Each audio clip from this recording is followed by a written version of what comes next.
గురుగారు, వృషభ రాశి వారికి ఈ వారం ఏ విధంగా ఉండబోతోంది? వృషభ రాశి వారికి 2 గ్రహాలు అనుకూలిస్తున్నాయమ్మా.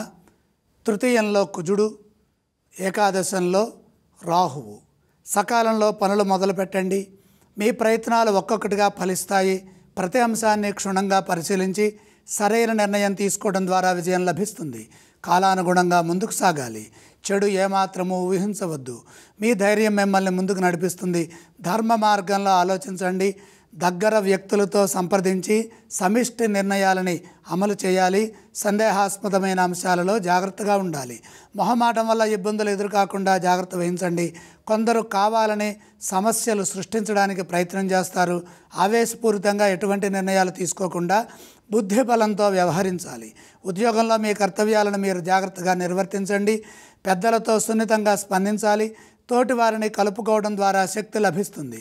ముందస్తు ప్రణాళికలతో ఒత్తిడిని జయించండి. వ్యాపారంలో శ్రమకు తగిన ప్రతిఫలం ఉంటుంది. బాధ్యతాయుతంగా పనిచేస్తే ఎటువంటి సమస్య ఎదురు కాదు. ఈ వారం ఈ రాశి వారు ఏ స్తోత్రాన్ని పఠించాలి గురుగారు? వృషభ రాశి వారికి గ్రహబలం తక్కువగా ఉంది కాబట్టి తప్పనిసరిగా నవగ్రహ శ్లోకాలు చదువుకోవాలి. వృషభ రాశి వారు ఏ ఆలయాన్ని సందర్శించాలి?